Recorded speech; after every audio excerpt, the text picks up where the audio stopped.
સુરતના ઉધના વિસ્તારમાં વિષ્ણુનગર ખાતે કેતન નામક યુવકે વ્યાજખોરોના ત્રાસથી કંટાળી આપઘાત કર્યો હોવાની ઘટના સામે આવી છે.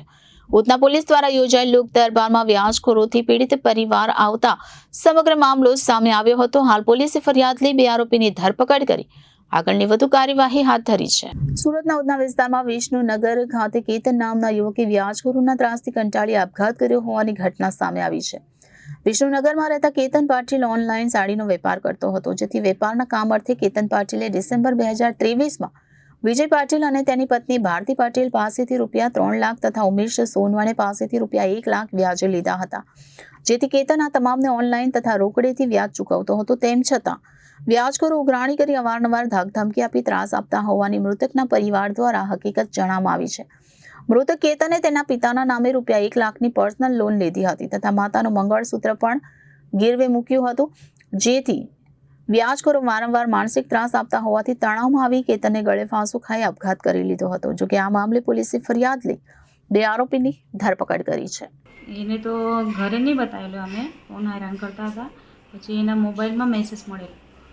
અમે લોકો તો ગામ ગયેલા 16 તારીખમાં એપ્રિલમાં. પછી અમે 23 તારીખના આવી ગયા. 24 તારીખને તો એને પૂછતા આવ્યો હતા અમે લોકો, પણ એને કંઈ ખબર જ નહીં, કહેલું જ નથી. અમે કઈ રીતને હેરાન કરતા હતા એ લોકો તમને? કઈ રીતે કે એને કઈ રીતે કીધું હતું? શું છે? 1-2 વાર તો ફોન આવેલો એ પૈસા આપવાના પહેલે જાન્યુઆરીમાં. તો અમે વ્યાજ આપી દો પહેલે, પછી મુદ્દલ આપજો.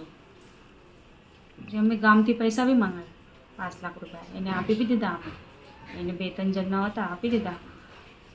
પછી એને કહેલું કે એના પૈસા છે ના, કે એના વ્યાજ જ થોડુંક બાકી છે, પૈસા તો નથી, પછી વ્યાજ બી આપી દેશું. 2 મહિનામાં તો આ લોકોને પછી હું હેરાન કરેલું.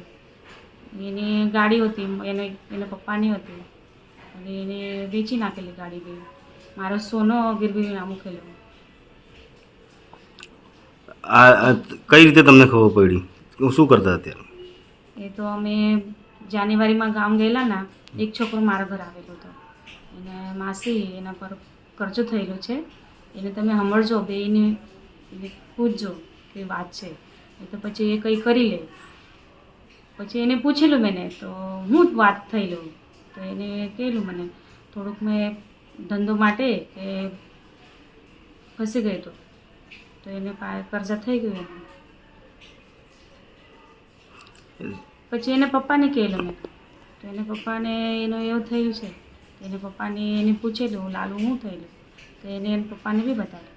પછી ગામથી પૈસા માંગીને આપી દીધા હતા, મારા સોનો બીનો ગીરવી મૂકીને.